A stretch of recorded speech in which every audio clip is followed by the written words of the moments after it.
Olá, boa tarde. A Organização Mundial da Saúde reforçou hoje a importância do isolamento social para conter o avanço rápido do novo coronavírus. Aqui no Brasil, o presidente do Supremo, Dias Toffoli, seguiu a mesma linha. Os estados do Rio e de Santa Catarina decidiram prorrogar a quarentena.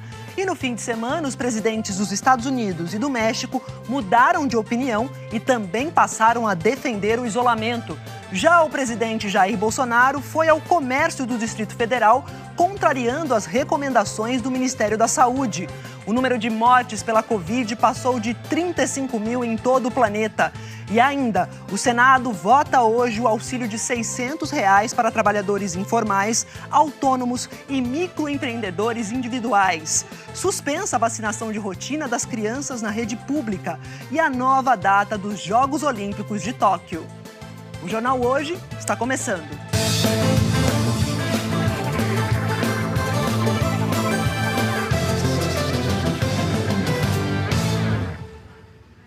A semana começa com o reforço das medidas de isolamento social no Brasil e no mundo como a única forma de conter o avanço da pandemia do coronavírus. Nós vamos mostrar isso ao longo do Jornal Hoje.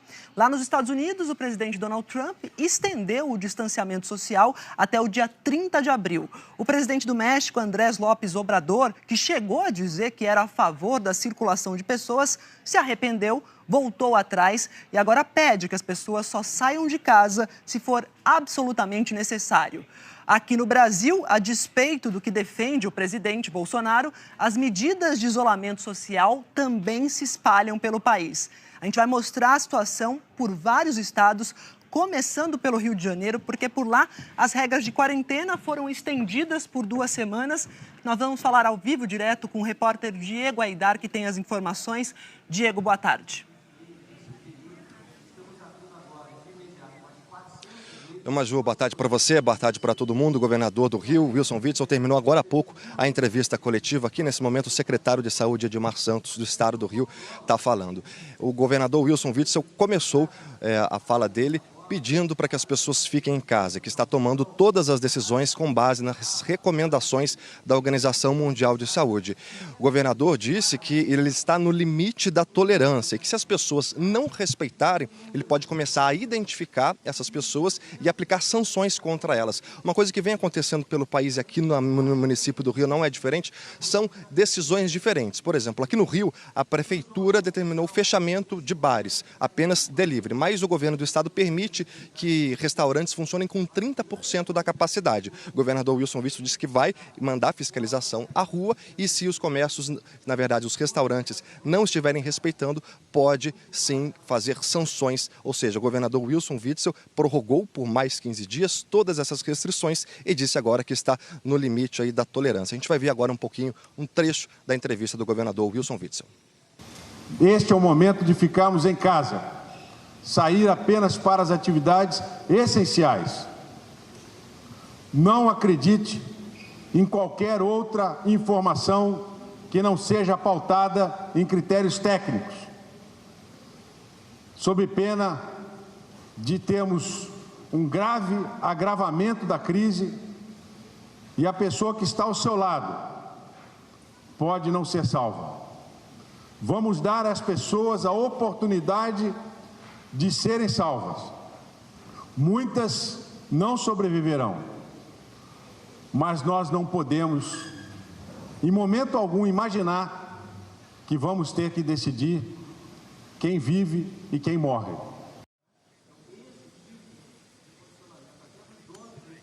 O governador também deu detalhes, de como que eles estão fazendo para poder cuidar de todo mundo. Ao todo serão 8 hospitais de campanha com 1.800 leitos. E mais cedo o governador anunciou a contratação de 618 profissionais que foram aprovados no último concurso. São médicos, enfermeiros, técnicos de enfermagem, farmacêuticos que vão aí juntar a esse time que está aqui no Rio de Janeiro combatendo o novo coronavírus. Maju.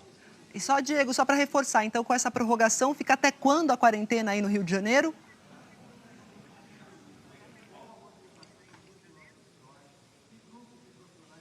Certo, agora então por mais 15 dias, O que foi estabelecido é que nesse momento, ou seja, na data de hoje, a gente tem essa prorrogação por mais 15 dias dessa medida, ou seja, então mais 2 semanas em que o carioca vai ter que conviver com essa restrição e com essas proibições, Maju. Muito obrigada, Diego. Olha, a gente vai para São Paulo, porque São Paulo, o epicentro da pandemia da Covid-19, o prefeito da capital e o governador do estado anunciaram novas medidas. Quem está acompanhando esses anúncios é o repórter William Cury. William, boa tarde. Oi, Maju, boa tarde a todos. Aqui em São Paulo, o governo vai começar a veicular nas emissoras de rádio e televisão uma campanha fazendo um apelo para que as pessoas fiquem em casa. É um pedido à população que siga as recomendações da Organização Mundial da Saúde e permaneçam em isolamento domiciliar. Além disso, o governo anunciou que fez um acordo com deputados e senadores paulistas no Congresso Nacional para a destinação de 219 milhões de reais em emendas parlamentares para o enfrentamento do coronavírus aqui em São Paulo. E dinheiro é o que o estado precisa, inclusive para a testagem dos pacientes com sintomas da Covid-19. Atualmente tem 12 mil testes na fila, aguardando o resultado. 500 deles de pacientes considerados graves e que estão em unidade de terapia intensiva. Então é muito importante para o governo ter mais testes à disposição. Mais cedo, o prefeito daqui da capital paulista, Bruno Covas, concedeu também uma entrevista coletiva e o principal anúncio feito aqui na capital é a manutenção do pagamento às empresas terceirizadas, que prestam serviços nas áreas de segurança, limpeza e obras. São 370 milhões de reais por mês e essas empresas empregam 108 mil funcionários. Maju. Obrigada, William. Em Santa Catarina, que tem 197 casos e uma morte por Covid-19, o governo prorrogou por mais 7 dias as medidas do decreto de emergência no estado. Quem tem os detalhes e conversa conosco agora é o repórter Jean Halp. Jean, boa tarde. Oi, Maju, boa tarde. Olha, com a decisão do governador Carlos Moisés, do PSL, o comércio em todo o estado fica fechado por mais uma semana.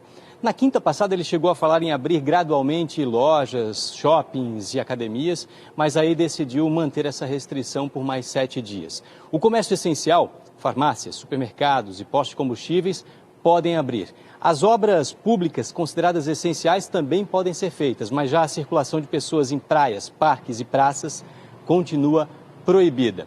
O que mudou aí nesses últimos dias, a partir de hoje, na verdade, foi o funcionamento de agências bancárias e lotéricas, mas ainda assim com mudanças, claro, no atendimento, como a gente mostra agora na reportagem. Cada centímetro é importante para diminuir o risco. O lugar na fila foi marcado nas calçadas hoje cedo. A distância entre os clientes é uma das exigências para a reabertura de bancos, lotéricas e cooperativas de crédito em Santa Catarina. Fundo de garantia, desde o dia 20 estava para sacar, não deu, né? Então agora tive que correr agora. Antes de entrar nas agências, parada obrigatória para os clientes. A higienização das mãos também é uma das regras determinadas pelo governo do estado.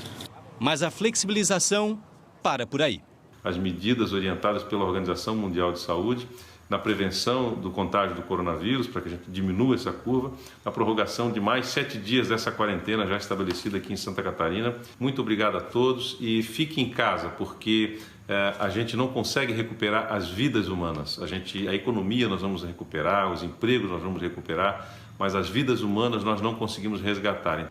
A prorrogação do decreto de isolamento vem 4 dias depois de o governo anunciar a retomada gradual das atividades aqui em Santa Catarina. Seria a partir do dia 1º, quarta-feira. Mas durante o fim de semana o governador já tinha dado sinais de que recuaria. Ele disse que se a demanda nos hospitais aumentar demais neste momento, o estado poderia não ter equipamentos suficientes para proteger os profissionais da saúde. O comércio continua fechado, as aulas e o transporte público suspensos. Mas alguns foram convocados a sair de casa, com cuidado e por uma boa causa. Em Florianópolis começou a campanha de vacinação contra a gripe. Aglomeração só de carros. Uma espécie de drive-thru de imunização foi montado em vários pontos da cidade para vacinar quem tem entre 70 e 80 anos. O atendimento vai ser gradual e por faixa etária nos próximos dias. Quem tem mais de 80 vai receber a dose em casa. E a gente lembra que a campanha de vacinação é contra a gripe, não é contra a Covid-19. Ainda não existe vacina para o coronavírus, mas você sabe, tomar vacina contra a gripe é importante para que o sistema de saúde não fique sobrecarregado. Falamos de restrições no Rio de Janeiro, também em Florianópolis. A gente continua a nossa rodada pelo Brasil. Em Mato Grosso, o Tribunal de Justiça suspendeu a reabertura da maior parte do comércio no estado. O pedido de suspensão foi feito pela Prefeitura contra um decreto do governo estadual que liberava praticamente todo o comércio. A gente vai direto para Cuiabá falar com a repórter Eunice Ramos, que traz as informações ao vivo. Eunice, bem-vinda, boa tarde.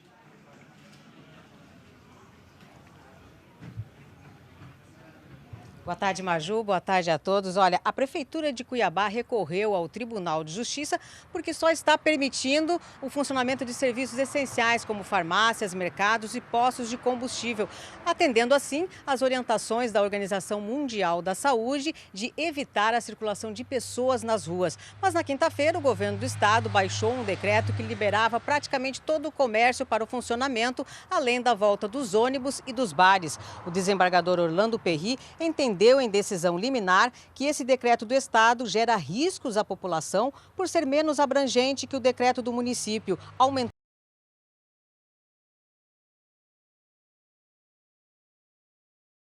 de UTI, que é a unidade intensiva de tratamento, para o atendimento em massa de pacientes com a Covid-19.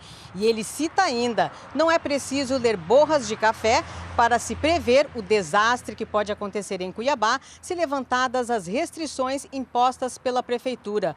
Hoje, Mato Grosso tem mais de 550 notificações de pacientes com suspeitas de contaminação pelo coronavírus. 16 casos estão confirmados, 8 em Cuiabá. O governo do estado disse que não vai recorrer e vai cumprir a determinação da Justiça. Maju.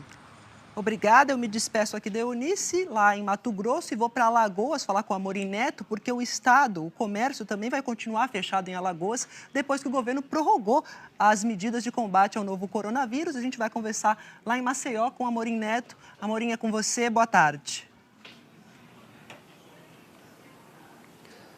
Boa tarde, Maju. Boa tarde para todo mundo. Isso mesmo, o governo de Alagoas prorrogou o decreto por 8 dias, mantendo assim o isolamento social da população aqui do estado. Assim, o comércio continua fechado, mas o governo criou uma exceção permitindo que as indústrias funcionem. Restaurantes e lanchonetes também podem funcionar no sistema de pague e leve, sem que haja a permanência por muito tempo do cliente no local. E diante de toda essa crise, sem hóspedes, hotéis de Maceió estão fechando. Alguns deram férias coletivas por 30 dias aos empregados. E a população sem teto, que está bastante vulnerável nas ruas, começou a ser acolhida em abrigos numa parceria da Prefeitura de Maceió com a Igreja Católica. Eles recebem refeição e também kits de higienização. Maju. Obrigada, Amorim. Importante cuidar dos mais vulneráveis nesse momento. E vem um apelo lá do sul do país. Esse é o apelo de um comerciante do Rio Grande do Sul que pegou a Covid-19 e esse apelo se espalhou pela internet. Dentro do hospital, ele fez um vídeo pedindo que os lojistas, como ele, mantenham o comércio fechado. Nesse vídeo, gravado no quarto do hospital, o empresário Valnei Beltrame, de 57 anos, falou sobre a Covid-19 e fez um apelo aos empresários de Santa Maria. Estou há mais de 10 dias com sérios problemas pulmonares, tosse e febre mais de 40 graus. Peço a todos os amigos proprietários de lojas, eu também tenho algumas lojas, muitos colaboradores, sei que as dificuldades vão existir. Não voltem a trabalhar a semana, para não se arrependerem depois. O estado de saúde do empresário é estável e ainda não há previsão de alta do hospital. Preste atenção no que falei. Essa doença não é brincadeira, ela é violenta. Aqui em Santa Maria, onde 80% da economia vem do setor industrial e do comércio, as lojas estão fechadas há quase 2 semanas. Nessa manhã, empresários se reuniram com o prefeito da cidade. Embora muitos defendam a reabertura do comércio, eles disseram que, por enquanto, vão seguir as recomendações dos profissionais da área da saúde. E nós vamos trabalhar de maneira conjunta. o próprio ministro Mandetta diz da necessidade de termos critérios uníssonos para que nós possamos tomar a decisão correta e que, repito, tenhamos em pauta aquilo que é mais importante para nós, que é salvar vidas. Voltar a retomar as atividades no momento oportuno, autorizado e de forma responsável. Em Porto Alegre, o comércio continua fechado, mas pelo menos 14 cidades gaúchas resolveram flexibilizar os decretos municipais e começaram a abrir o comércio hoje. É o caso de São Gabriel, onde as lojas vão poder abrir, mas só vão poder receber 30% dos consumidores que atenderiam num dia normal. Em Ijuí, o comércio e as indústrias também deverão ter equipes reduzidas e apenas um cliente por vez dentro das lojas. O governador Eduardo Leite voltou a afirmar que os municípios devem seguir as orientações estaduais e manter o isolamento. O governo do estado está analisando nesse momento fazer um decreto com a observância de níveis diferentes de restrições em função de regiões metropolitanas, aglomerações urbanas, porte dos municípios e casos diagnosticados. Temos a parceria das prefeituras nesse sentido, mas o governo do estado pode ser, já pelo decreto, mais rigoroso nesse sentido. E agora é vez de falar de Salvador. O comércio continua fechado na capital baiana, só serviços essenciais estão funcionando. A prefeitura anunciou hoje novas medidas para conter a pandemia de Covid-19. Vamos direto para lá falar com o repórter Mauro Anchieta, que traz as informações para a gente ao vivo. Mauro, boa tarde. Boa tarde, Maju. Boa tarde a todos. A Bahia já chegou a 156 casos confirmados de Covid-19, segundo o boletim mais recente da Secretaria Estadual de Saúde. 103 desses casos são aqui em Salvador. No momento, 8 pessoas estão internadas em UTI. E o estado registrou neste último fim de semana a primeira morte por Covid-19. A rotina de Salvador, capital com cerca de 3 milhões de habitantes, foi drasticamente alterada em função da pandemia do novo coronavírus. Escolas e universidades continuam sem aulas, shoppings e academias estão sem funcionar e até mesmo a maior parte do comércio de rua, que não teve o funcionamento totalmente proibido pela prefeitura, acabou tendo que baixar as portas por falta de gente na rua mesmo. A cidade está quase deserta, com lojas, bares e restaurantes também fechados. Com as ruas desertas e a maior parte do comércio fechado, a situação está complicada para os vendedores ambulantes, como o seu Júlio. Estou aqui desde 8 horas da manhã, só vendi até agora 4 águas. Não tem ninguém na rua para comprar, para consumir. A partir de abril, os trabalhadores que dependem do movimento das ruas terão uma ajuda de R$ 270 por mês da Prefeitura de Salvador. O benefício vai ser concedido por 3 meses, mas o prazo pode ser prorrogado se a crise provocada pelo coronavírus continuar. O pacote prevê o repasse de R$ 105 milhões, dinheiro dos cofres municipais, para esse período de 3 meses. Serão contemplados vendedores ambulantes, camelôs, guardadores de carros, entre outras categorias. Taxistas, mototaxistas e motoristas de aplicativo com mais de 60 anos também estão incluídos. Ao todo, serão 20.500 trabalhadores cadastrados na prefeitura. A prefeitura está tendo que economizar em várias outras áreas. Eu estou retirando uma série de despesas que, nesse momento, não são essenciais para concentrar no cuidado com a vida das pessoas. Mas o fim de semana não foi de boas notícias. Salvador registrou ontem a primeira morte causada pela Covid-19.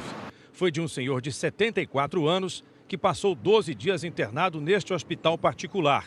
Ele era hipertenso e ex-fumante, segundo o hospital.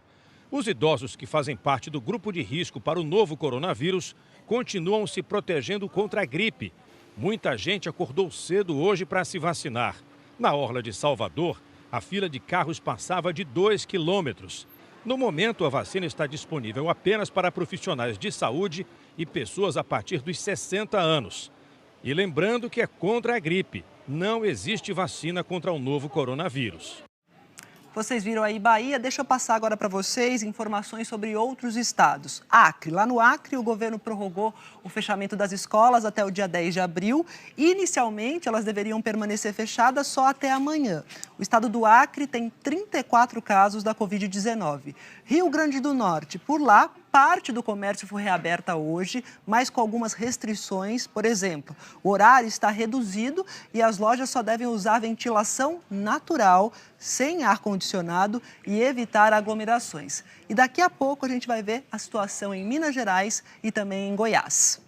Vamos para o noticiário internacional. Nos Estados Unidos, o presidente Donald Trump, que relutava em aceitar a necessidade do isolamento para conter a epidemia, mudou o discurso, mudou o tom e anunciou que o isolamento deve ser prorrogado até pelo menos o dia 30 de abril. Esse novo prazo começa a valer hoje. E quem traz as informações para a gente é o Ismar Madeira, que também fala sobre a chegada de mais um navio hospital hoje a Nova York. Não é isso, Ismar? Boa tarde.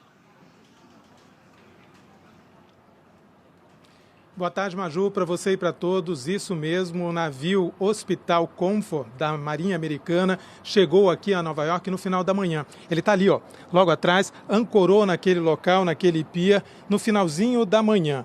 E até chegar aqui, ele percorreu o rio Hudson, acompanhado por barcos militares e também por helicópteros. Esse navio, hospital, tem capacidade para 1.000 leitos. Ele não vai receber pacientes contaminados com o novo coronavírus, mas vai ajudar a liberar leitos nos hospitais da cidade de Nova York, que estão superlotados. Ele agora está ancorado aqui no meio da ilha de Manhattan. Nesse momento, está sendo preparado para começar a receber os pacientes. O acesso ao pier está restrito a pessoas autorizadas. Os Estados Unidos já têm mais de 143 mil casos do novo coronavírus confirmados e mais de 2.500 ou 2.500 mortes. Nova York é o epicentro aqui no país e a cidade aqui, quem desrespeitar o isolamento social agora está sujeito a uma multa de $500. E o presidente Donald Trump, como você disse, mudou o tom no discurso. Ele estendeu a recomendação para que os americanos fiquem em casa. Foi uma guinada na posição do presidente, que na terça-feira passada disse que os Estados Unidos precisavam voltar ao trabalho e que queria ver o país reaberto na época da Páscoa. I'd love to have it open by Easter. Ontem, o presidente Donald Trump disse que os americanos devem continuar evitando viagens não essenciais e reuniões com mais de 10 pessoas até pelo menos o dia 30 de abril. E foi claro, durante este período é muito importante que todos sigam as regras fortemente. É preciso seguir as regras, disse ele. Nós vamos estender essas medidas até 30 de abril para reduzir a propagação do vírus. We will be extending our guidelines to April 30th to slow the spread. Podemos esperar que em 1º de junho nós estaremos bem, no caminho da recuperação. Muita coisa vai acontecer. Donald Trump mudou porque foi convencido pelos especialistas em saúde pública. Eles alertaram Trump que tentar o retorno à vida normal muito cedo poderia permitir a propagação do vírus, aumentando o número de mortes nos Estados Unidos. E a previsão impressionou o presidente. Ele disse: So you're talking about 2.2 million deaths. Estamos falando de 2.200.000 mortes. E se nós pudermos segurar isso, então, falamos de 100 mil. É um número horrível. Então, temos entre 100 mil e 200 mil. E completou: Estou preparado para fazer o que for necessário para, número 1, salvar vidas. E número 2, trazer nossa economia forte novamente, exatamente como era antes. O isolamento social deixou as ruas de Nova York vazias. Lojas fecharam as fachadas com tapumes. Um novo hospital de campanha está sendo montado no Central Park. Voluntários de uma igreja passaram o fim de semana trabalhando na montagem. O hospital terá 68 leitos com respiradores. Ismar, o seguinte, o momento é preocupante em todo os Estados Unidos, mas como o epicentro americano é aí na região de Nova York, eu gostaria que você relatasse para a gente, desse um pouco mais de detalhes, como é que está a situação aí no momento. Maju, realmente a situação é muito preocupante em Nova York. Os moradores, em sua maioria, estão evitando ir às ruas, obedecendo o isolamento social. A gente pode ver essa avenida que passa aqui atrás, ela normalmente é de muito movimento, liga a parte norte à parte sul da ilha de Manhattan, que é a mais movimentada e mais populosa por aqui. E a gente percebe que há poucos carros nas ruas. E aqui exatamente é um local de grande movimentação. 3 quadras para cima fica a área de teatros, que está totalmente fechada, restaurantes, bares estão fechados. Aqui onde fica o navio que chegou, o navio Comfort, é a região onde vai se concentrar uma movimentação de serem trazidos os pacientes, para serem atendidos e liberarem, então, leitos nos hospitais da cidade. Agora há pouco, o prefeito de Nova York, Bill de Blasio, deu uma entrevista, agradeceu ao governo federal pela chegada do navio Comfort, que é um navio hospital, mas disse que a cidade de Nova York vai precisar de muito mais do que isso. E disse também que só depois que a cidade deixar de ser um epicentro, aí sim poderá ajudar outros locais do país que também vão precisar. Bill de Blasio também fez umas contas, disse que a cidade de Nova York tem cerca de 20 mil leitos, mas para fazer o atendimento necessário durante a pandemia vai precisar de 40 mil novos leitos, ou seja, no total 60 mil leitos serão necessários. Disse ainda que os hospitais foram chamados a colaborar e passarem a atender com 150% da capacidade, ou seja, metade a mais do que normalmente atendem, Maju. Obrigada pelo seu relato, Ismar. A gente vai para a França agora, porque a França está recebendo um reforço de equipamentos vindos lá da China. O Rafael De Angeli explica para a gente lá de Paris, ele que acompanha a cobertura lá em Paris. Rafael, como é que vai ser esse intercâmbio entre França e China? Boa tarde. Tudo bem, Maju? Boa tarde para você, boa tarde para todo mundo. Eles estão chamando aqui na França de uma ponte aérea, né? Pequim, Paris, mas muito mais do que isso, a China como um todo está enviando material hospitalar, toneladas de materiais hospitalares para a França poder combater o novo coronavírus. Estima-se que 1 bilhão de máscaras já foram encomendadas pelos franceses para poder equipar o seu pessoal, os profissionais de saúde, para combater esse novo coronavírus. Esse material já começou a chegar desde ontem, hoje chegou mais um pouco também. Os números aqui da França continuam crescendo, são mais de 37 mil pessoas infectadas, 2.300 mortes, um pouco mais de 2.300 mortes, sem contar aquelas pessoas que estão morrendo nos asilos, que não entram nessa conta oficial. O primeiro-ministro francês, Édouard Philippe, disse nesse fim de semana que os próximos 15 dias serão mais difíceis do que os primeiros 15 dias. Nós estamos aqui na terceira semana de confinamento, que foi prolongado pelo menos até o dia 15 de abril, e ele disse que, portanto, é muito importante que as pessoas continuem confinadas, continuem respeitando o confinamento nesse período que vem pela frente, porque deve ser o período mais difícil, quem sabe a França atingindo o pico de mortes no próximo fim de semana. Nesse combate ao novo coronavírus, a multa já aumentou, já subiu o preço da multa. O valor mínimo da multa era de 135 euros e agora será de 200 euros, mais de R$1.000. E por último, novos números sobre a Itália, o país que mais sofre aqui no continente europeu. Saiu agora os números: 11.591 vítimas, passou a barreira dos 11 mil. 812 morreram a mais do que ontem. Porém, uma boa notícia: o número de novos contaminados é menor do que ontem. Agora são 1.648 novos contaminados contra 3.815 de ontem. Agora a gente vai acompanhar mais detalhes sobre a situação na Europa, começando pela Itália. O processo é meticuloso. Cada cantinho precisa ser atingido, dentro e fora. Afinal, esses são alguns dos lugares mais vulneráveis da Europa, os asilos. No norte da Itália, os russos estão ajudando nessa maratona de desinfecção. Ao lado de colegas italianos, a parceria ajudou a esterilizar 8 estabelecimentos na região da Lombardia, a mais afetada pelo novo coronavírus no país. Na capital, Roma, vem o exemplo de como a juventude não protege de todo o mal. Andréa tem 33 anos, foi campeão de polo aquático na adolescência e hoje é advogado e atleta amador. Ele testou positivo para a Covid-19. Mesmo sem nunca ter tido problemas respiratórios, está sofrendo com falta de ar. Na Rússia, Moscou entrou para a turma das metrópoles desertas. A capital está no primeiro dia útil de confinamento. Os russos, que tradicionalmente já passam folgas e férias nas dátias, os pequenos sítios privados, aumentaram o ritmo de viagens. O presidente Vladimir Putin disse que as medidas tomadas no país até agora são decisivas para que a Rússia vença a batalha contra o novo coronavírus e que o isolamento previne a explosão de casos e ajuda as autoridades a ganharem tempo para agir. A Alemanha continua solidária. Recebe todo dia pacientes franceses e italianos, 2 países que sofrem com a saturação do sistema público de saúde. Os números passam dos 57 mil infectados, mas a taxa de letalidade é baixa. Enquanto isso, o governo endurece as regras. Estão proibidas as reuniões ao ar livre com mais de 2 pessoas. A presidente Angela Merkel, dura desde o começo dessa pandemia, foi doce no seu podcast semanal.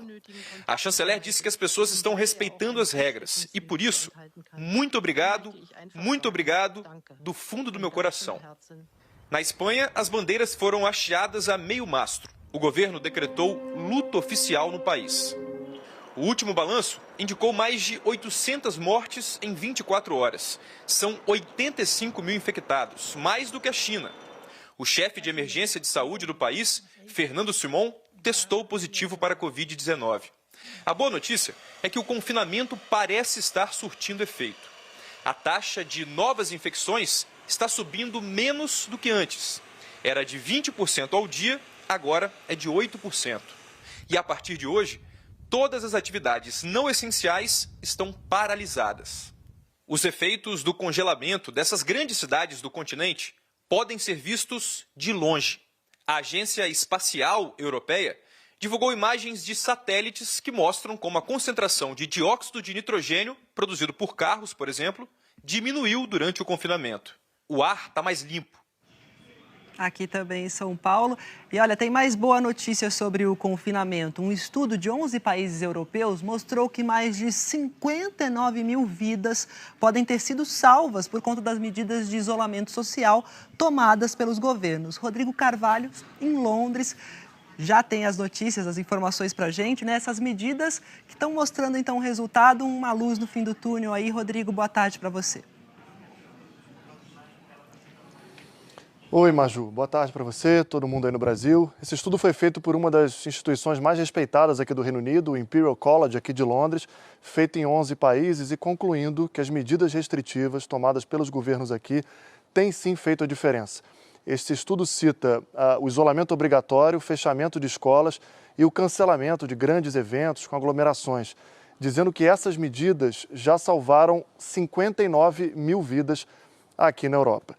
Os britânicos estão entrando na segunda semana de isolamento obrigatório, mas muita gente aqui tem feito questão de levantar a mão para dizer que está disposta a ajudar. Mais de 750 mil pessoas já se cadastraram num programa do governo para trabalhar como voluntárias em hospitais aqui do Reino Unido. O país já conta 1.408 mortes e agora na reportagem vocês vão ver mais detalhes sobre a situação por aqui. O coronavírus continua circulando pela alta cúpula do governo britânico. Esse aí é o conselheiro do primeiro-ministro Boris Johnson, Dominic Cummings, mais um infectado. Sexta passada, quando o chefe dele confirmou que estava com a doença, o guru saiu correndo da sede do governo. Semanas antes, ele foi cobrado pela demora das autoridades em anunciar planos mais firmes, como o isolamento obrigatório. Mas não quis comentar. Numa mudança de postura diante da gravidade da situação, agora o governo britânico vem falando alto.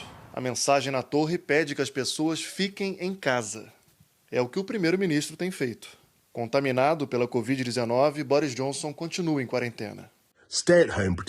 Nesse vídeo, ele reforçou o pedido para as pessoas evitarem ir para a rua. Hoje é o 7º dia de isolamento aqui no Reino Unido. A gente pode sair de casa para fazer uma atividade física rapidinho, ou para comprar o básico nas farmácias e nos mercados, que tem se organizado cada vez melhor. Esse aqui limitou o número de pessoas lá dentro em 10 e colocou aqui no chão a marca da distância de 2 metros entre as pessoas aqui na fila. O governo diz que as medidas de isolamento em todo o país vão ser revisadas daqui a 2 semanas. A vice-diretora médica da Inglaterra prevê 6 meses para a vida voltar ao normal. Nos hospitais, ninguém está pensando nisso ainda. O país corre para levantar leitos improvisados. Esse centro de convenções aqui em Londres vai atender temporariamente 4 mil pessoas. Para reforçar as equipes, 20 mil ex-funcionários do sistema público de saúde voltaram ao trabalho. A falta de respiradores artificiais é um desafio. O governo pede ajuda e está sendo atendido. Engenheiros de uma universidade britânica e da equipe de Fórmula 1 Mercedes desenvolveram um aparelho em menos de 1 semana. É um mecanismo que fornece oxigênio sem a necessidade de um ventilador, peça em falta por aqui. O novo equipamento pode liberar pacientes da UTI, desafogando as emergências. O Reino Unido também continua preocupado com a saúde financeira do país. Hoje a companhia aérea EasyJet anunciou que vai parar toda a frota. A empresa ajudou a repatriar cidadãos britânicos. No último voo, passageiros aplaudiram a tripulação. Os funcionários vão entrar numa licença remunerada de 2 meses. Ontem, numa carta aos britânicos, o primeiro-ministro disse que a situação no país ainda vai ficar pior antes de melhorar. O governo aqui percebeu que não dá para fugir da realidade. Boris Johnson e o guru dele são só 2 dos quase 20 mil britânicos contaminados.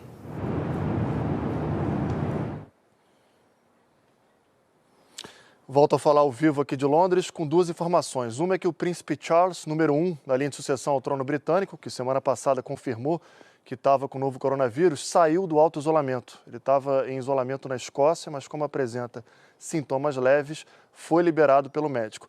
E outra informação, a gente viu na reportagem aí o primeiro-ministro britânico dizendo que antes da situação melhorar aqui, vai ficar pior. O principal consultor científico do governo britânico, Maju, deu detalhes agora, falando que a pandemia vai se aprofundar aqui no Reino Unido nas próximas 2 a 3 semanas. Ou seja, a gente não está vivendo o pico dessa pandemia aqui no Reino Unido ainda. É por isso que as autoridades estão correndo para preparar o país para receber novos pacientes. Maju. Obrigada, Rodrigo, e não sobrecarregar os hospitais, é isso que importa agora. A Organização Mundial da Saúde reforçou a importância do isolamento social para conter o avanço rápido do novo coronavírus e disse que é vital implementar medidas para garantir a dignidade e o bem-estar das pessoas que estão isoladas em casa. A gente vai a Zurique saber mais detalhes com a Bianca Rotier. Bianca, que mais o diretor-geral da OMS recomendou para os governos? Boa tarde. Boa tarde para você, Maju. Boa tarde a todos. Olha, a Organização Mundial da Saúde afirmou que restrições para a sociedade são difíceis, mas as alternativas são piores. Tedros Adhanom, chefe da OMS, disse que vem de uma família pobre e sabe o que significa se preocupar com o que comer no dia seguinte. Mas destacou que os governos precisam garantir o bem-estar das pessoas que estão perdendo renda e precisam desesperadamente de comida, saneamento e outros serviços essenciais. O diretor de emergências da OMS, Mike Ryan, destacou que os bloqueios rigorosos em países como Itália e Espanha nas últimas semanas devem levar a uma estabilização dos números em breve. A ONU pediu hoje 2,5 trilhões de dólares para ajudar os países em desenvolvimento. O secretário-geral da UNCTAD, o órgão das Nações Unidas para o Comércio e o Desenvolvimento, disse que as consequências econômicas ainda são difíceis de prever, mas adiantou que a situação para as economias em desenvolvimento deve piorar muito antes de melhorar. Países em diferentes continentes reforçam medidas para intensificar o combate ao novo coronavírus. O primeiro-ministro de Israel, Benjamin Netanyahu, entrou em quarentena hoje, depois que um assessor parlamentar testou positivo para o novo coronavírus. O governo israelense aprovou medidas de emergência para limitar o movimento de pessoas e comércio, fechando escolas, universidades e proibindo eventos públicos. No Irã, foram registradas 117 mortes nas últimas 24 horas. O total passa de 2.700. Jovens, clérigos e estudantes estão se oferecendo como voluntários para ajudar nos rituais islâmicos nos enterros. Na Índia, milhares de pessoas estão percorrendo centenas de quilômetros a pé para voltar para casa em vilas no interior. São indianos que não têm como se sustentar na capital, Nova Delhi, depois que o primeiro-ministro Narendra Modi fechou tudo por 3 semanas. O governo anunciou um pacote econômico de 22 bilhões de dólares para fornecer comida para 800 milhões de pessoas por 3 meses. Na Indonésia, um dos países mais populosos do mundo, o presidente Joko Widodo disse hoje que vai impor limites mais rígidos à mobilidade entre regiões e uma política de distanciamento social. Na China, o movimento é o contrário. Shoppings e lojas reabriram hoje em Wuhan, mais de 2 meses depois de terem sido fechados por causa da epidemia. Mas as coisas não são mais como antes. Para entrar, os consumidores precisam manter pelo menos 1,5 metro de distância e mostrar um código no celular para provar que estão saudáveis. Essa moradora diz que está muito animada porque a cidade está fechada há muito tempo e a reabertura do shopping a fez sentir que a vida está voltando ao normal. O Ministério da Indústria e Tecnologia da Informação afirmou hoje que quase todas as grandes indústrias do país reabriram e quase 90% dos funcionários voltaram a trabalhar. Entre as pequenas e médias empresas, 76% estão funcionando. A preocupação na China continua sendo com os casos trazidos de fora.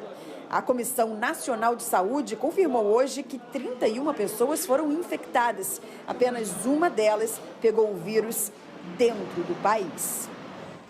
A gente sai da Europa e Ásia, vai para o continente africano, porque a partir de hoje, à noite, fica proibida qualquer movimentação em Lagos e em Abuja, as maiores cidades da Nigéria. Muita gente saiu às ruas hoje para fazer compras de última hora. O confinamento obrigatório anunciado pelo presidente vale por 14 dias.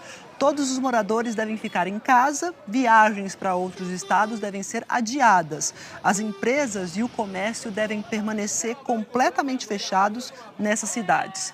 Lagos tem 20 milhões de habitantes e muitos deles vivem em favelas. Nos países da América Latina, as medidas para conter o coronavírus são reforçadas a cada dia. Na fronteira do Brasil com a Argentina, em Foz do Iguaçu, a ponte que liga os dois países está fechada. O Cassiano Rolim está lá e traz mais informações para a gente. Oi, Cassiano, boa tarde.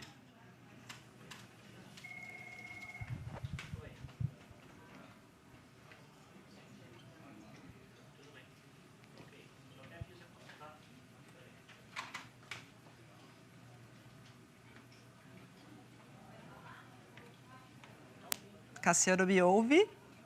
A gente volta e depois a gente tenta o contato com o Cassiano novamente. E a gente vai para a passagem de bloco. Próximo bloco, ainda hoje, a gente fala sobre a anunciada nova data dos Jogos Olímpicos de Tóquio. Minas Gerais confirma a primeira morte por Covid-19 no estado. E a seguir, o presidente do Supremo Tribunal Federal defende o isolamento social. O presidente Bolsonaro foi ao comércio no fim de semana e contrariou recomendações do Ministério da Saúde. A imprensa mundial criticou o presidente brasileiro. E o Senado vota hoje o auxílio de R$ 600 para trabalhadores informais e autônomos. Até já.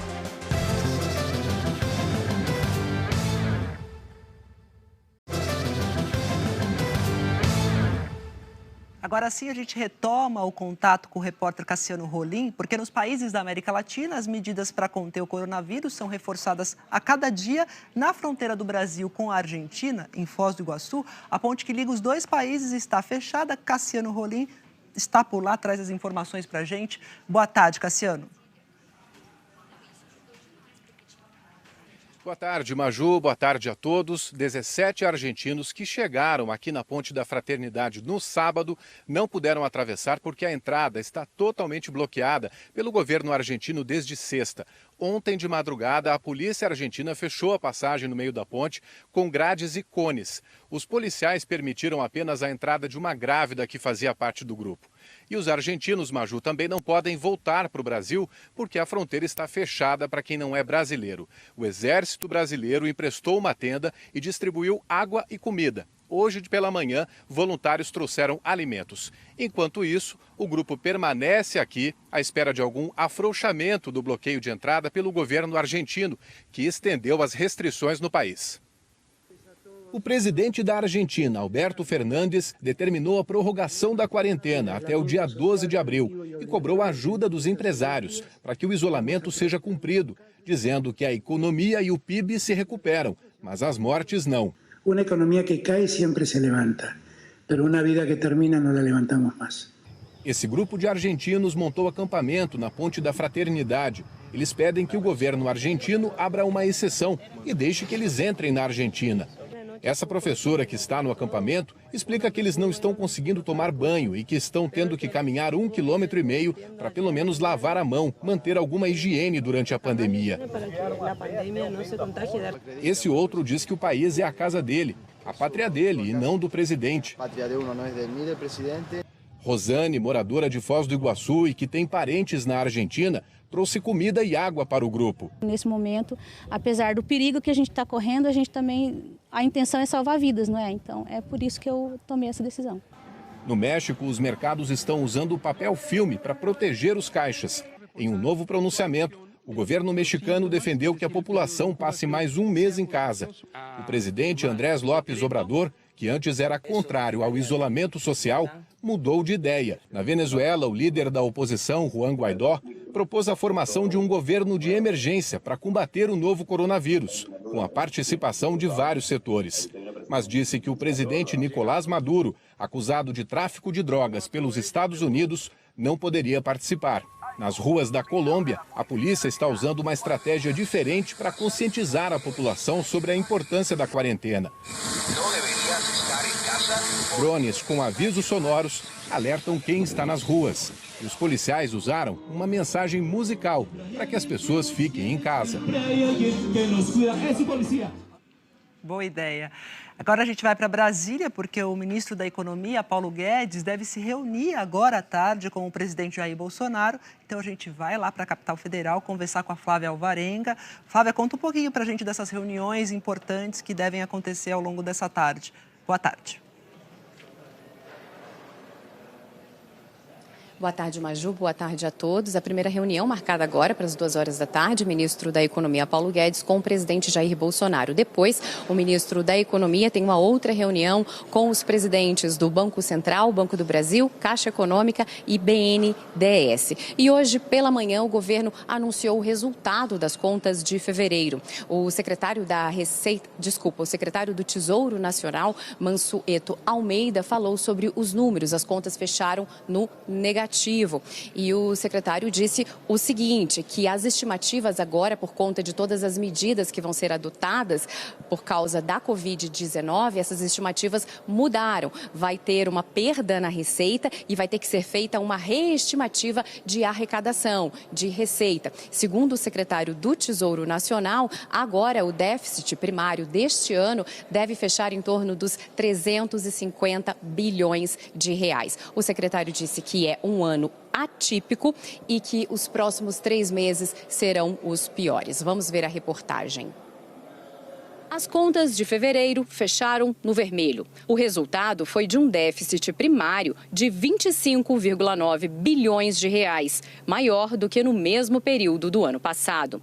Este número não inclui os gastos provocados com a pandemia do novo coronavírus. As medidas econômicas começaram a ser adotadas em março. O secretário do Tesouro Nacional explicou os números numa videoconferência. Mansueto Almeida disse que este ano, com o novo coronavírus, a previsão mudou. Os próximos 3 meses devem ser deficitários e com resultados ainda piores. Será um ano bastante atípico. Por que será um ano bastante atípico? Como vocês já leram no sumário executivo que foi divulgado, a gente terá uma pressão muito forte do lado da despesa e, eventualmente, da arrecadação nos meses de abril, maio e junho. Os meses de abril, maio e junho serão aqueles 3 meses que nós sentiremos o efeito maior da política de combate, a propagação, a difusão do coronavírus na economia.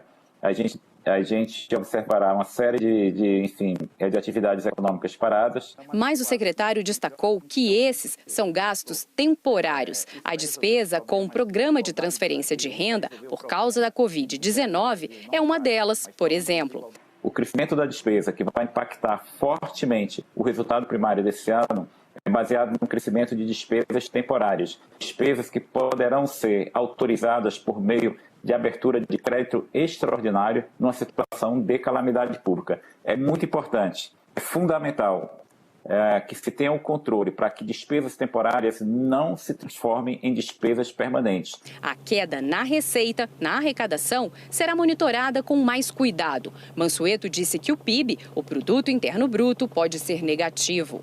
O Ministério da Economia vem anunciando ações para conter a crise. Além da transferência de renda, que ainda aguarda votação no Senado, tem antecipação de 13º salário, suspensão de pagamento de alguns tributos temporariamente. Até agora, as medidas econômicas alcançaram 306 bilhões de reais, mas precisam de publicação de decreto, medida provisória ou aprovação de projeto no Congresso. O Banco Central autorizou maior liquidez no mercado, mais dinheiro livre para os bancos emprestarem.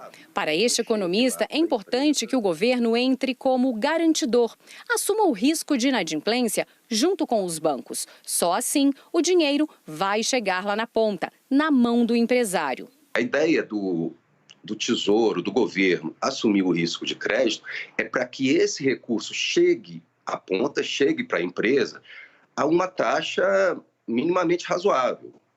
Tá? Não basta você, por exemplo, garantir liquidez via liberação de compulsório, porque os bancos, nesse ambiente de aversão a risco, eles dificilmente farão a operação de crédito. E, se o fizerem, farão isso a uma taxa bem mais elevada, inviabilizando a operação, enfim, tirando o sentido dessa operação, porque a empresa não vai conseguir pagar o recurso de volta. No programa que vai financiar os salários de trabalhadores de pequenas e médias empresas, o Tesouro já assumiu o risco junto com os bancos. 85% dos 40 bilhões de reais virão do governo e o restante dos bancos. E durante uma videoconferência com representantes da Confederação Nacional dos Municípios, ontem, o ministro da Economia, Paulo Guedes, defendeu o isolamento recomendado pelo Ministério da Saúde. Você aguenta 1 a 2 meses, isso funcionando, você talvez aguente os 3 meses sem o colapso completo da economia. Então, nós estamos aí, quer dizer, passou de 2 meses, 2 meses e meio, começa a pressão total, a economia começa a se desorganizar. E para a saúde, aparentemente, você precisa desses 2 ou 3 meses. Vamos conversar sobre isso de uma forma construtiva, vamos pensar sobre isso. E eu ainda não... Eu, como economia, eu gostaria que nós pudéssemos manter a produção e voltar mais rápido. Eu, como cidadão, seguindo o conhecimento do pessoal da saúde, ao contrário, eu já quero ficar em casa e fazer o isolamento. Eu volto a falar com a Flávia Alvarenga, lá em Brasília, porque ainda falando sobre economia, Flávia, o ministro do Supremo Tribunal Federal, Alexandre de Moraes, decidiu que o governo federal está livre para gastar o que julgar necessário nessas ações de combate ao novo coronavírus.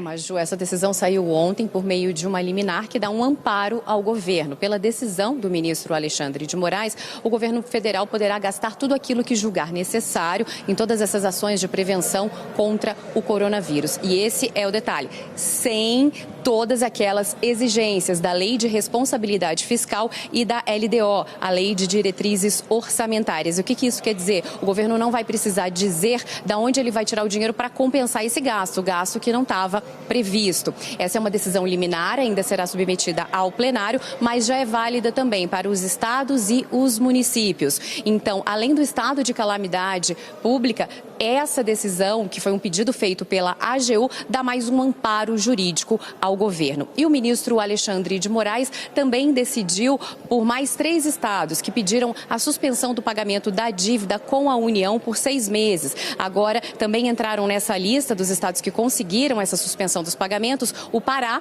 Mato Grosso do Sul e o Acre. Maju. Obrigada, Flávia.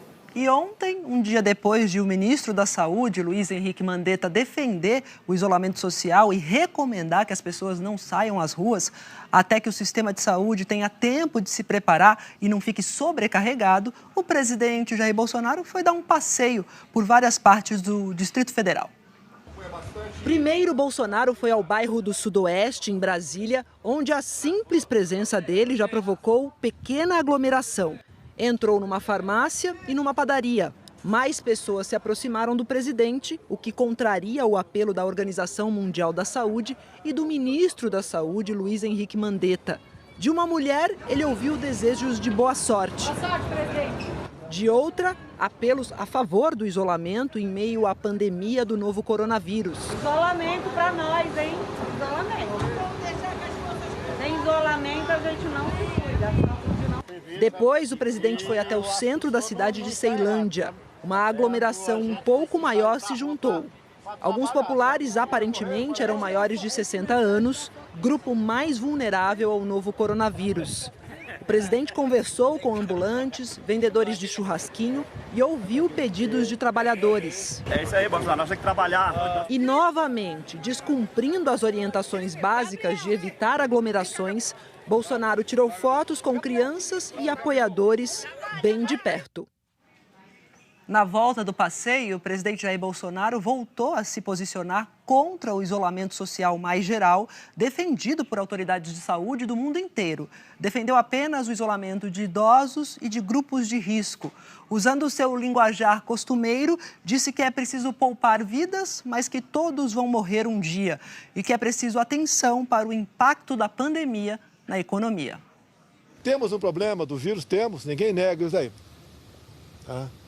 Devemos tomar os devidos cuidados com os mais velhos, as pessoas no grupo de risco.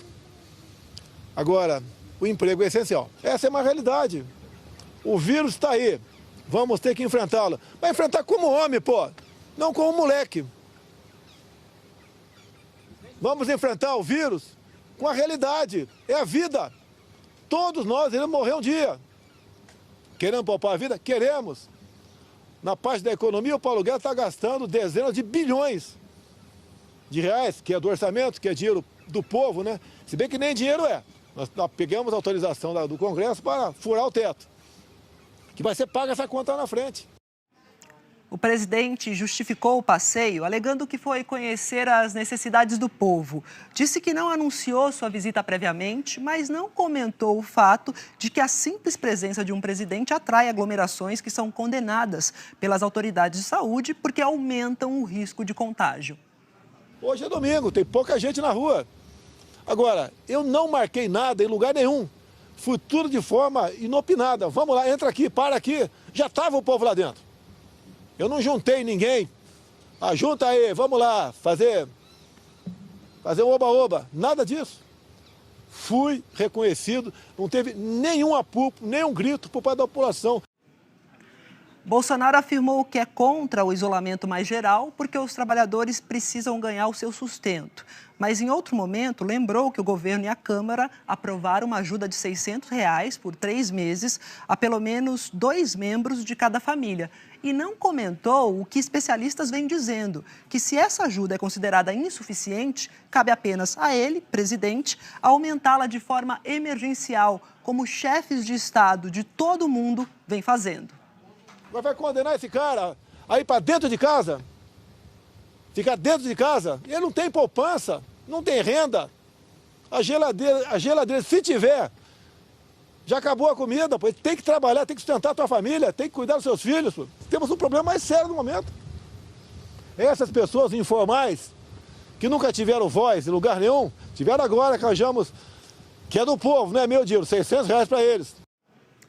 As autoridades sanitárias do mundo inteiro defendem que todos os que possam fiquem em casa para diminuir os riscos de quem tem que trabalhar, como aqueles de setores essenciais como saúde, transportes e fábricas, entre outros. Bolsonaro, porém, insiste num isolamento mais restrito, apenas de idosos e de doentes crônicos, e deu um argumento, no mínimo, polêmico e sem comprovação estatística.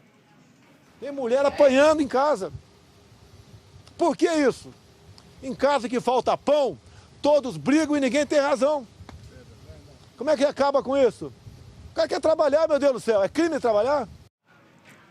A rede social Twitter apagou 2 publicações feitas ontem pelo presidente Jair Bolsonaro. No lugar das postagens, aparece uma mensagem dizendo que as publicações não estão mais disponíveis porque violaram as regras do site.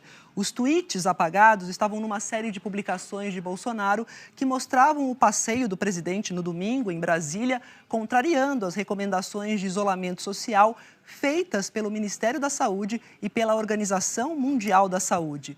Em nota, o Twitter informou que anunciou recentemente a expansão das regras da plataforma para abranger conteúdos que forem eventualmente contra informações de saúde pública orientadas por fontes oficiais e que possam colocar as pessoas em maior risco de transmitir a Covid-19.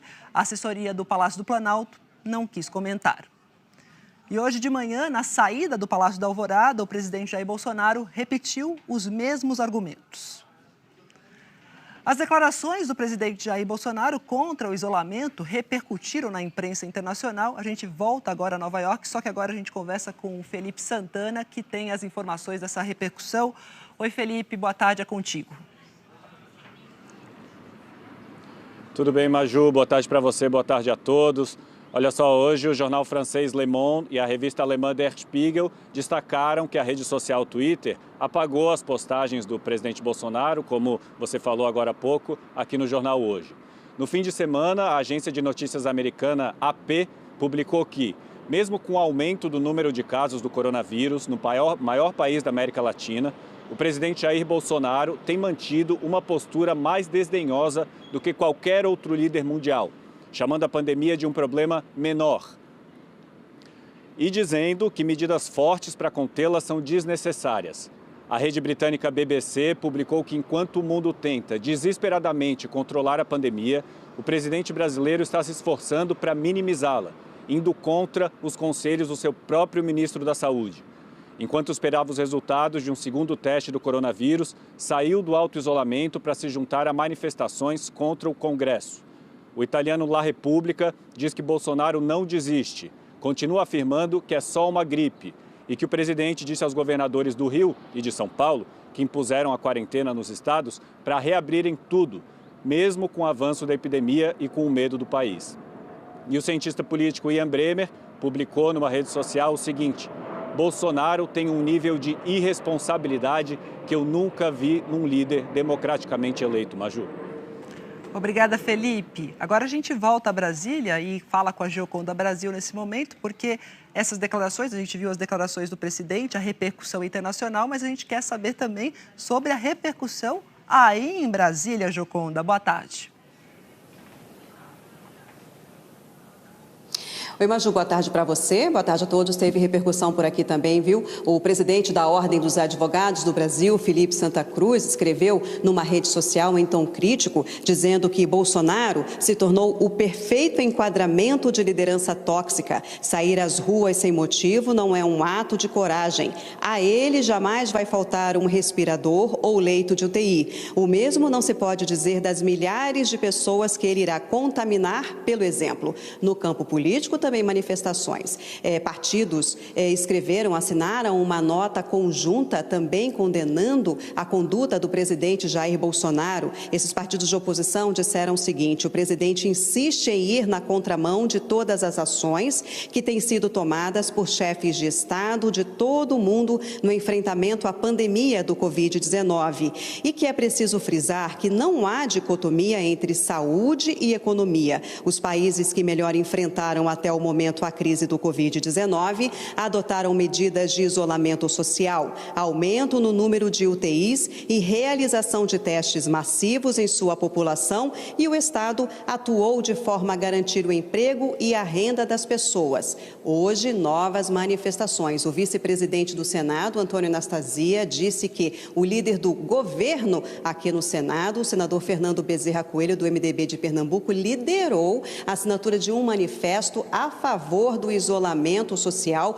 como forma de conter a disseminação do coronavírus. Também repercussões no Judiciário. O ministro Gilmar Mendes, do Supremo Tribunal Federal, disse que o discurso do presidente Bolsonaro está mais focado na economia do que no controle da epidemia, que na Europa se fala mais da proteção da saúde das pessoas. A posição da Constituição tem que ser mais importante pela proteção dos valores, da proteção da pessoa, da saúde e da vida das pessoas. O presidente do STF, ministro Dias Toffoli, também se manifestou hoje durante uma transmissão ao vivo na internet. Ele defendeu o trabalho da imprensa. Sem ter uma imprensa livre, uma imprensa que também possa dizer e trazer luz aos fatos e mostrar os fatos. Em relação aos fatos, não há como querer esconder fatos, não pode. Num Estado democrático de direito isso não existe, não há como deturpar os fatos. E a partir de dados verdadeiros ou de fatos verdadeiros é que a gente vai tomar as melhores decisões. Não dá para tomar decisões em cima do que eu acho, do que eu penso, do que eu gostaria que fosse. O ministro Dias Toffoli começou a fala dele defendendo a importância do isolamento social neste momento também para evitar, conter a disseminação do coronavírus. Maju? E Gioconda, a gente tem mais... Não, vamos ouvir a fala do presidente. Do isolamento, que é para puxar a diminuição de uma curva e poder ter um atendimento de saúde para a população em geral. Ou seja, é um momento de solidariedade entre todos os cidadãos do nosso país e no mundo todo se passa por esse drama. Agora sim, Gioconda, eu vou voltar a falar com você, porque tem votação super importante hoje no Senado, né, para aquelas pessoas que estão esperando esse auxílio de R$600 para informais e também autônomos. E eu queria que você contasse para a gente sobre essa votação tão esperada nesse momento. Ela é importante, Maju, porque ela vai concluir aqui no Congresso a votação dessa ajuda emergencial, né? Na semana passada foi votada na Câmara, hoje está prevista para votar às 4 da tarde, uma sessão remota, por conta do impedimento de que os senadores se reúnam no plenário para evitar também a disseminação do coronavírus. Teve uma reunião de líderes aqui mais cedo. Eles fizeram, os partidos, os senadores, os líderes, mexeram no texto, mas não de forma no mérito, ou seja, mexeram no que se chama de ajustes de redação. Dessa forma, segundo os senadores, não será preciso que o texto volte para a Câmara, já que essas emendas não mexem no mérito. Essa votação, então, hoje está marcada para as 4 da tarde. Votação essa que deverá ser concluída nessa votação remota, ela que começou semana passada, quando o projeto foi aprovado pela Câmara. O pagamento será feito pela Caixa Econômica Federal e ainda não tem uma data para começar. Depois de aprovado pelo Senado, o projeto que cria o auxílio emergencial terá que ser sancionado pelo presidente Jair Bolsonaro. O governo federal terá ainda que publicar um decreto sobre o assunto para que os pagamentos sejam feitos. O presidente da Caixa Econômica Federal, Pedro Guimarães, disse que agências lotéricas, correspondentes bancários e aplicativos de celular serão utilizados para fazer o pagamento. Para quem não tiver conta em banco ou não for correntista da Caixa, deve ser criado um calendário, semelhante ao que foi feito para pagar o saldo do FGTS. O objetivo é evitar filas e aglomerações. O Brasil tem hoje quase 39 milhões de trabalhadores informais. No Congresso, houve um debate em torno do valor porque o governo resistiu em aumentar a proposta. Só depois de muita cobrança, a equipe econômica concordou em subir o valor inicial da ajuda, de R$200 para R$600. Este especialista diz que o governo precisa mostrar mais flexibilidade para redirecionar recursos públicos para os setores mais atingidos pela crise. O governo federal tem, sim, um papel importante e que não desempenhou, né, ou não vem desempenhado, de liderar e de coordenar essas frentes. Em algum momento, a gente vai precisar também entender quais são os setores que a gente precisa, né, ter uma produção mais efetiva e deslocar recursos produtivos e financeiros para esses setores, né, recursos que vão ficar ociosos por conta da crise. A gente deveria ser capaz de ter esse monitoramento mais bem feito e centralizado no governo federal, coisa que a gente não vê. Numa entrevista hoje, o secretário do Tesouro Nacional não deu sinais de que o governo poderia aumentar o valor para dar mais garantias aos trabalhadores informais e autônomos. De acordo com Mansueto Almeida, R$600 não é um valor tão pequeno para a realidade do Brasil. Vamos lembrar que nós estamos em um país que 54% das pessoas, em torno de metade das pessoas que têm carteira de trabalho assinada, ganham menos de 2 salários mínimos por mês, ganham menos de R$2.000 por mês. Parece um programa adequado, é muito melhor do que inicialmente se pensou. Isso vai resolver os problemas de desigualdade do Brasil, isso vai resolver o problema de miséria do Brasil? Não vai, mas o problema de desigualdade de renda do Brasil, de miséria do Brasil, é um problema estrutural e é outra discussão. O Senado também deve votar hoje outro projeto para enfrentar as consequências da pandemia. A proposta autoriza que, durante a suspensão das aulas, escolas públicas do ensino básico distribuam aos pais ou responsáveis gêneros alimentícios que fazem parte da merenda escolar. A distribuição seria acompanhada pelo Conselho de Alimentação Escolar, formado por representantes do governo, trabalhadores da educação, entidades civis e pais de alunos. Vocês perceberam que agora há pouco a gente teve problemas para exibir a segunda fala do presidente do STF, o ministro Dias Toffoli, em que ele falava sobre a importância do isolamento social. Então a gente vai ouvir novamente. Tudo que tem ocorrido no mundo leva a crer dessa necessidade do isolamento realmente, que é para puxar a diminuição de uma curva e poder ter um atendimento de saúde para a população em geral. Ou seja, é um momento de solidariedade entre todos os cidadãos do nosso país e no mundo todo se passa por esse drama. Minas Gerais confirmou nesta segunda-feira a primeira morte por Covid-19 no estado. Voltamos a Brasília agora com o Vladimir Neto, que traz os números mais atualizados da pandemia aqui no nosso país. Oi, Vladimir, boa tarde. Boa tarde, Maju. Boa tarde a todos. O último boletim divulgado pelo Ministério da Saúde registrou 4.256 casos confirmados de Covid-19 no Brasil e 136 mortes. Mas de ontem para hoje, as secretarias estaduais de saúde informaram sobre mais pacientes, elevando esses números para 4.371 casos confirmados e 141 mortes em todo o país até às 12h55 desta segunda-feira. São Paulo continua sendo o estado mais atingido, Maju, com 1.491 casos e 98 mortes. E Minas Gerais, que tem 261 casos, registrou hoje pela manhã a sua primeira morte no estado. Na frente de combate ao coronavírus, o Ministério da Saúde anunciou que vai pagar um bônus de R$ 667 por mês para residentes em saúde que ajudarem no tratamento de pacientes com Covid-19. O bônus vai ser pago a esses profissionais de saúde por 6 meses, mas pode ser estendido, se necessário, enquanto durar a pandemia. E um aviso importante, o Ministério da Saúde informou que está suspensa a vacinação de rotina de crianças até o dia 15 de abril, justamente por causa da campanha de vacinação de idosos contra a gripe que está ocorrendo nesse momento. O objetivo do Ministério da Saúde é que crianças e idosos não se encontrem nos postos de saúde e, assim, diminuam o risco de contaminação. Maju. Obrigada, Vladimir. Nada de levar a criançada também para acompanhar o idoso no posto. Você viu que o Vladimir Neto deu os números de São Paulo, né? Porque o estado de São Paulo é o epicentro da doença no país. Vou repetir aqui os números. São mais de 1.400 casos e 98 mortes por Covid-19, segundo o último balanço. E o que esses números não contabilizam é a angústia de milhares de parentes e amigos de pessoas internadas e o luto das famílias. Veja na reportagem de Bruna Vieira. Como se não bastasse lidar com a dor dilacerante de perder um filho, esse pai e essa mãe ainda lutam no hospital para se recuperar dos sintomas que podem ser da mesma doença que levou o jovem. A Simone só tinha o Maurício de irmão. O sepultamento dele foi ontem às 9 horas da manhã. Eu saí direto do sepultamento e fui para o hospital levá-los para fazer uma reavaliação clínica. Eles estão em estado de choque, sabe? Porque eles não conseguiram mais chorar. Maurício Suzuki tinha 26 anos, era apaixonado por corrida de rua e tinha hábitos saudáveis. Segundo a família, os médicos se surpreenderam.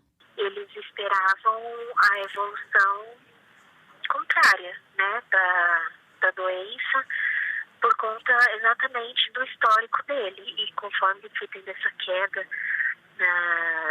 na saúde, no quadro, eles ficaram surpresos.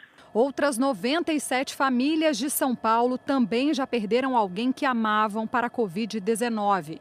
E outras, que não se sabe quantas, enterraram parentes sem saber se foi pelo novo coronavírus. O Instituto Adolfo Lutz, que concentra a análise dos testes em São Paulo, está com uma fila de 14 mil exames aguardando o resultado. A família do Bruno enterrou o corpo do jovem de 29 anos sem saber se ele tinha a Covid-19. Ele ficou internado no hospital público, mas morreu antes do resultado sair. O Bruno era um irmão para nós. Era uma pessoa aqui na cidade que esbanjava alegria, força. Era um jovem de 29 anos que estava no melhor momento da vida, sem dúvidas. E milhares enfrentam uma dura batalha contra a doença. O jurista Ives Gandra Martins está internado com a Covid-19 no Hospital Sírio-Libanês, que já confirmou que 104 funcionários também estão com a doença. Eu estou absolutamente isolado, não posso sair do quarto. Em segundo lugar, cada enfermeiro que entra com a máscara e entra com o avental. E antes, embora, jogam tudo fora. Para abrandar a falta do contato físico, todo dia ele fala com a esposa, os 6 filhos e 7 netos pelo celular. E aos 85 anos, eu continuo sendo otimista. E, inclusive, estou absolutamente convencido que nós vamos sair disso. O que tem chamado a atenção dos médicos na linha de frente nas UTIs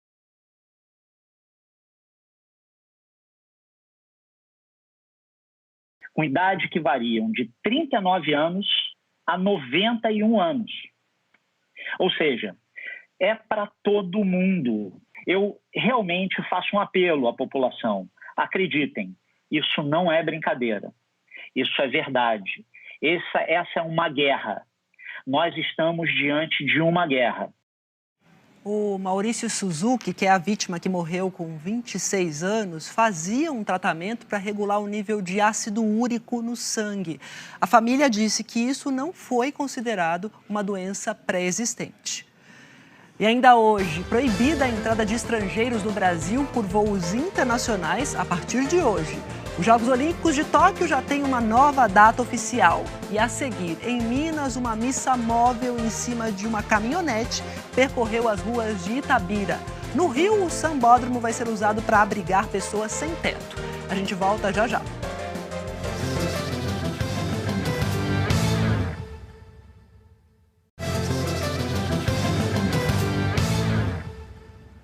A gente volta a falar das medidas restritivas ao comércio e serviços não essenciais no estado do Rio de Janeiro.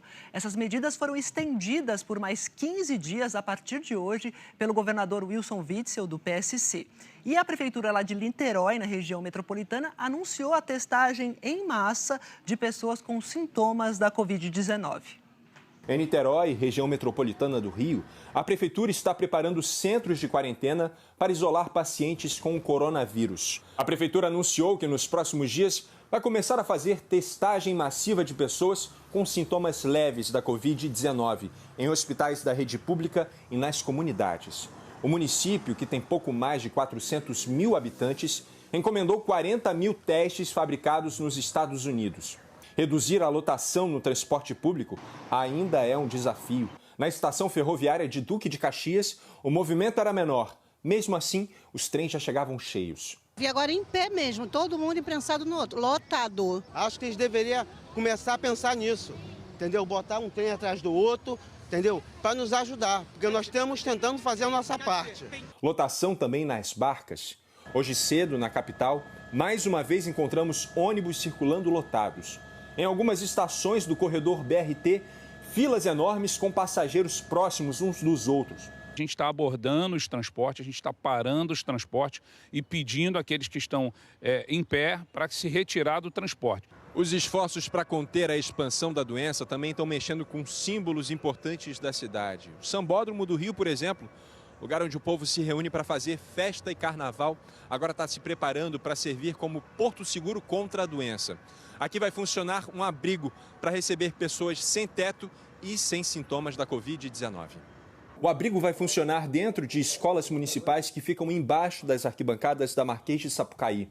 As salas de aula foram adaptadas e viraram quartos com camas bem separadas para evitar a contaminação. O alojamento terá capacidade para 400 pessoas. A prioridade é para idosos e mulheres com crianças.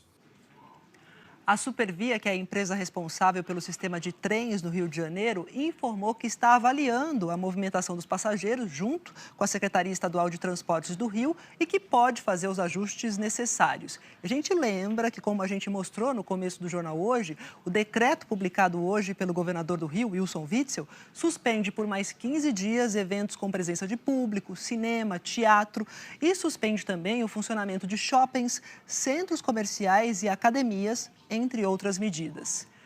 Como mostramos agora há pouco aqui no JH, Minas Gerais confirmou a primeira morte por Covid-19 lá no estado. O repórter Gabriel Sena está em Belo Horizonte e traz outras informações sobre essa vítima para a gente. Oi, Gabriel, boa tarde. Boa tarde, Maju. Boa tarde a todos. A primeira morte confirmada aqui em Minas é de Marlene Eunice, de 82 anos, que morava na capital mineira e estava internada na região metropolitana. Ela foi internada no dia 21 de março com febre, tosse e dificuldade para respirar. Fez exame que confirmou a Covid-19. Ela foi imediatamente transferida para a UTI no dia 23 e morreu ontem. Minas Gerais tem 261 casos confirmados de coronavírus e outras 23 mortes estão sendo investigadas. Hoje, o prefeito Alexandre Calil, do PSD, disse que está preocupado com o número de pessoas que foi às ruas da cidade no fim de semana. Afirmou que já acionou a Procuradoria-Geral do município para tornar as regras de isolamento mais rígidas e que quem desobedecer pode ser punido. Já o Ministério Público de Minas pediu ao secretário de Saúde para informar, num prazo de 24 horas, qualquer flexibilização nas regras de isolamento social adotadas para a contenção da pandemia. O isolamento social ainda é a regra que vigora em Belo Horizonte desde o dia 20 de março, após um decreto da Prefeitura. Só funcionam na capital mineira os serviços considerados essenciais. E é assim que a cidade deve continuar pelos próximos dias.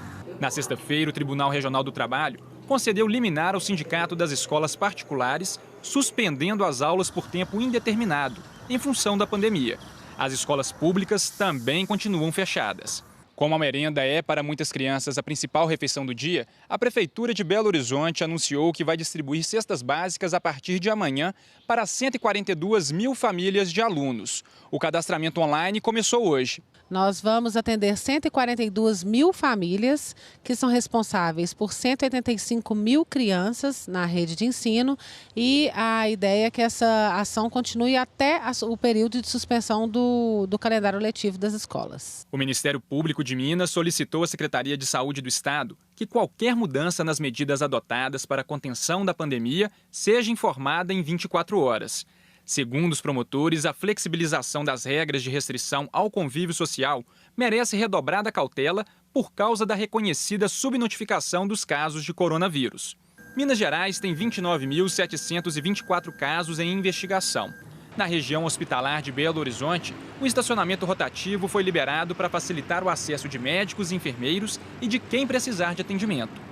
Em Contagem, na região metropolitana de BH, agentes da empresa que administra o transporte coletivo estão fiscalizando os veículos para impedir que circulem, com mais passageiros que o permitido. E como as celebrações católicas também estão suspensas, em Itabira, na região central de Minas, um padre realizou uma missa móvel no fim de semana. Em cima de uma caminhonete, ele percorreu algumas ruas da cidade, levando palavras de fé e esperança aos moradores. Neste prédio, em BH, estão sendo feitas projeções com dados da Organização Mundial da Saúde e notícias publicadas pela imprensa. Entre as mensagens, a mais importante no momento: fique bem, informe-se e, se puder, fique em casa. É isso aí. E a Secretaria de Saúde de Belo Horizonte confirmou que recebeu o documento do Ministério Público e está analisando o pedido. Ainda segundo o governo de Minas, todas as medidas adotadas até agora vão ser reavaliadas com frequência, de acordo com os dados da doença no estado. Vamos falar de Goiás, porque chegou a 60 casos do novo coronavírus no estado, sendo que uma pessoa morreu. Isso é informação da Secretaria Estadual da Saúde.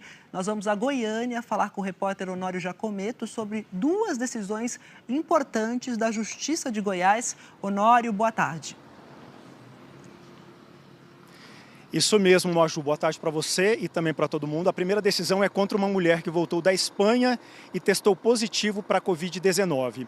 Os vizinhos denunciaram que, mesmo sabendo que estava doente, essa mulher ficava passeando pelas ruas de Jataí, no sudoeste goiano. Foi aí que o juiz da cidade determinou o isolamento domiciliar, que ela ficasse dentro de casa. A pena, caso ela descumpra essa ordem do juiz, é de R$20 mil para cada vez que ela sair nas ruas. E essa decisão vale para todo mundo que mora na casa dessa mulher.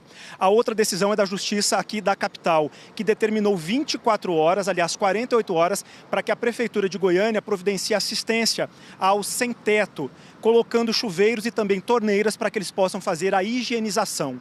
E os agentes de saúde que forem atender a esses moradores de rua, que recebam os equipamentos de proteção. Aqui em Goiás, várias cidades estão fazendo a desinfecção de ruas e também de calçadas. Até um lava-jato está ajudando nessa prevenção, como a gente vai ver agora na reportagem. O lava-jato de Goiânia virou lugar de desinfecção, de ambulâncias, de carros da polícia e também dos bombeiros. A ideia foi de 2 empresários que decidiram ajudar. Eles perceberam que os carros de serviços essenciais precisavam de cuidados e proteção, ficar livres da ameaça do novo coronavírus. Foi o jeito de estar contribuindo para a gente eliminar esse vírus. É tudo feito de graça, rapidinho, mas com todo cuidado e medidas de proteção. A cidade turística de Caldas Novas, famosa por suas águas termais, também ganhou um reforço no combate à Covid-19. Ele invade as ruas, jogando água por todos os lados. O caminhão de combate a incêndio do aeroporto está sendo usado agora na desinfecção de ruas e praças. Alguns motoristas fazem questão de passar pelos jatos para sair com o carro higienizado. Em Silvânia, na região central do estado, o trabalho é feito por um trator. Ele foi trazido da fazenda para pulverizar as ruas da cidade. A desinfecção é feita nas calçadas em frente a unidades de saúde, escolas e prédios públicos, lugares de maior movimentação. Tudo for para prevenir, para o bem da população, né? É legal, né? Segundo a Secretaria de Saúde, a limpeza é feita com uma mistura de água sanitária, material aprovado por farmacêuticos da cidade.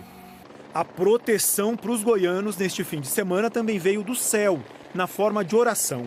O arcebispo Dom Washington sobrevoou Goiânia e a região metropolitana por pelo menos 1 hora.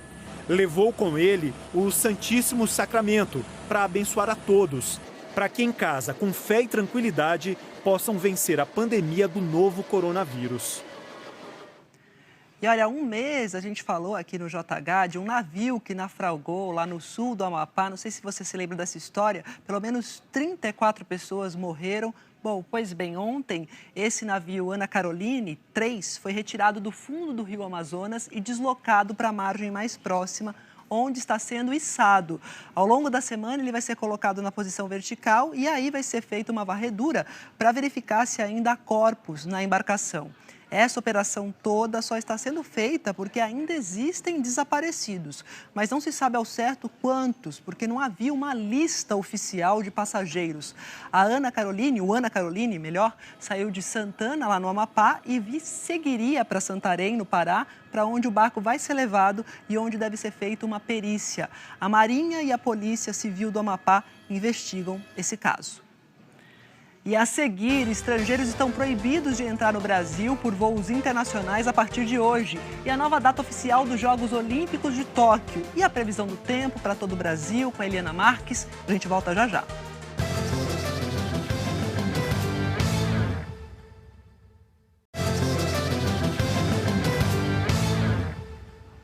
Morreu na madrugada de hoje, em Salvador, o compositor baiano Clementino Rodrigues, o Riachão. Um dos sambistas mais importantes do país, que compôs a famosa Cada Macaco no Seu Galho, que foi cantada por Caetano Veloso e Gilberto Gil. Riachão tinha 98 anos e, segundo a família, ele sentiu dores no abdômen ontem, precisou de atendimento médico, aí depois de medicado foi dormir, mas faleceu durante a noite. Riachão compôs a primeira música aos 12 anos, em 1921, Além de Caetano e Gil, artistas como Jackson do Pandeiro e Cássia Eller também gravaram as composições de Riachão. Riachão vai ser enterrado hoje, no fim da tarde, em Salvador, e o velório vai ser acompanhado apenas pela família para evitar aglomerações. De volta com as ações no combate ao coronavírus, a partir de hoje fica proibida a entrada de estrangeiros no Brasil por voos internacionais. Essa medida vale por 30 dias. A Isabela Camargo está em Brasília e tem as informações. Essa restrição tem algumas exceções, né, Isabela? Conta pra gente. Boa tarde. Oi, Maju, boa tarde a você e a todos que nos acompanham. Esta portaria não vale para brasileiros que estão voltando para o Brasil, para naturalizados brasileiros, para pais, filhos, marido ou mulher de brasileiro, ou ainda para um estrangeiro que esteja em missão aqui no Brasil. A portaria também não aborda o tráfego aéreo, o transporte de cargas, que não será afetado. A decisão foi publicada no Diário Oficial Extra na última sexta-feira, entrou em vigor hoje, como você destacou, e ficará valendo pelos próximos 30 dias, conforme recomendação da Agência Nacional de Vigilância Sanitária. Vale lembrar que as fronteiras terrestres já estão fechadas há mais de 10 dias. Decisões que foram tomadas seguindo a principal orientação da Organização Mundial de Saúde, que é pela manutenção do isolamento social. Maju. Obrigada, Isabela. O Comitê Olímpico Internacional definiu hoje as novas datas da Olimpíada de Tóquio. Os Jogos foram adiados por causa da pandemia do novo coronavírus. Lá de Tóquio, o correspondente Carlos Gil tem os detalhes. Olá, muito boa tarde a todos. Depois de idas e vindas, de negar e 2 horas depois confirmar, o comitê organizador bateu o martelo junto com o COI, o Comitê Olímpico Internacional, e as Olimpíadas foram remarcadas para julho do ano que vem.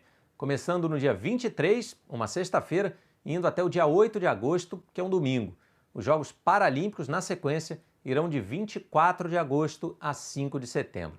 Entre as justificativas para essa opção, já que havia a possibilidade de escolher a primavera daqui em abril para fugir do calor, cortar gastos, foi dar mais tempo ao mundo para combater o coronavírus e mais tempo aos atletas para poderem se preparar.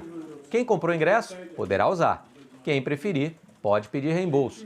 Ainda haverá venda de ingressos, mas em data a ser confirmada. As vendas planejadas para o mês que vem e para junho desse ano foram suspensas. Nesse processo de reorganização dos Jogos, o comitê também já cancelou 32 licitações, que vão desde fornecimento de toalhas a aluguel de barcos.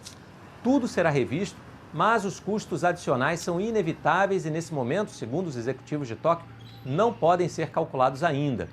Há um fundo de emergência, com aproximadamente 2 bilhões de dólares, que será usado. Uma das maiores preocupações nesse momento é com as instalações esportivas, porque existe a possibilidade de que nem todas que foram construídas para 2020 possam ser utilizadas no ano que vem.